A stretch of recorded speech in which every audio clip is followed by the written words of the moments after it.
कि वित्त मंत्री निर्मला सीतारमण ने आज दिल्ली में सरकारी बैंकों के प्रदर्शन की समीक्षा बैठक की है और बैठक में देखिए सरकारी बैंकों के साथ ग्रामीण बैंकों के अधिकारी भी शामिल हुए थे। बैठक का एजेंडा क्या रहा बताने के लिए हमारे साथ जुड़ रहे हैं जी मीडिया संवाददाता अमरीश पांडे। अमरीश, हम देख रहे हैं ये बैठक हुई है, बैठक में एजेंडा क्या रहा, कौन कौन से महत्वपूर्ण मुद्दों पर चर्चा हुई?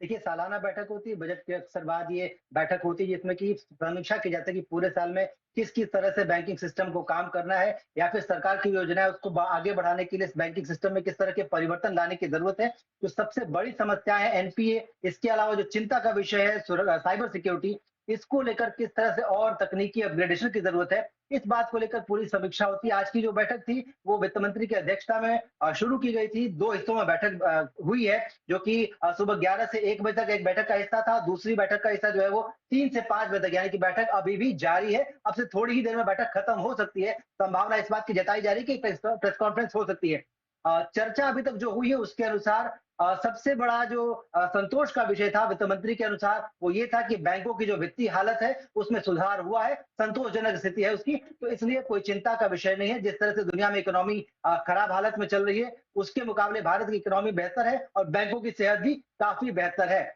इसके साथ साथ दूसरी चिंता का विषय था साइबर सिक्योरिटी। लगातार इस बात को फोकस किया जा रहा है, आरबीआई लगातार फोकस कर रहा है, बैंकों से लगातार कहा जा रहा है कि वो अपने सिस्टम को इस तरीके से अपग्रेड करें ताकि साइबर सिक्योरिटी से जुड़े मामले जो हैं, साइबर डिजिटल ट्रांजैक्शन से जुड़े मामले हैं या इस के जो फ्रॉड्स हैं उनको रोकने में किसी तरीके की मदद मिल सके। चाहे उसके लिए टेक्नोलॉजी का अपग्रेडेशन करना हो, चाहे उसके लिए पूरे सिस्टम को सेंसिटाइज करने की जरूरत हो, जो भी करने की जरूरत हो उसको किए जाने की जरूरत है। और कई सारी नई तकनीक जिसपे बैंक लगातार काम कर रहे थे, उन्होंने आपस में जो अपने इनिशिएटिव है उसको शेयर भी किया है और वित्त मंत्री की तरफ से भी बात कही गई कि इसको आगे एक ऐसे प्लेटफॉर्म के जरिए या एक सिमिलर प्लेटफॉर्म बनाकर सभी बैंक आपस में अगर इसको शेयर करते हैं तो संभव है कि हम डिजिटल ट्रांजैक्शन या फिर उसमें जो फ्रॉड्स हो रहे हैं उसको किसी तरीके से रोक पाने में सक्षम होंगे या बहुत हद तक कम कर पाएंगे, जो कि रिस्क के फैक्टर से नीचे आ जाएगा।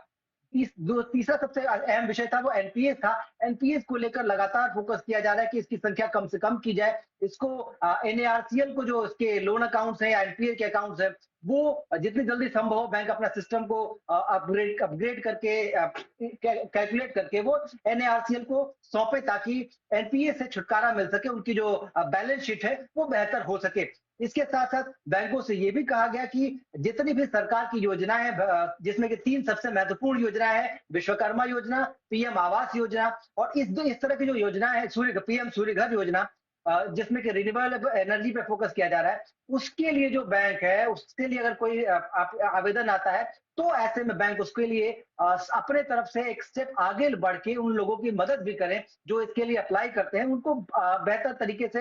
इन्फॉर्म करें और उनके लिए लोन आसानी से मुहैया कराएं ताकि इस तरह की योजना जो सरकार चला रही है रिन्यूएबल एनर्जी के लिए, लोगों की जरूरत के लिए, जरूरत को पूरा करने के लिए या फिर रोजगार के जनरेशन के लिए या फिर आत्मनिर्भरता के लिए, उसमें लोगों को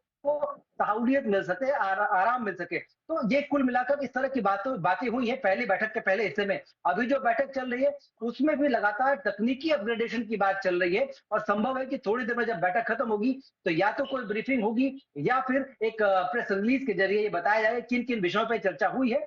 कुल मिलाकर सरकार की कोशिश यही है कि बैंकिंग सिस्टम को फुल प्रूफ रखा जाए, साइबर सिक्योरिटी से जुड़े मामले को कम से कम रखा जाए ताकि लोगों को बैंकिंग सिस्टम पे भरोसा बढ़े और बैंकिंग सिस्टम सरकार की योजनाओं को आगे ले जाने के लिए और तेजी से आगे बढ़े। जी बिल्कुल बिल्कुल अमरीश, तो जो बैठक फिलहाल चल रही है उस बैठक में आगे क्या कुछ होता है इस पर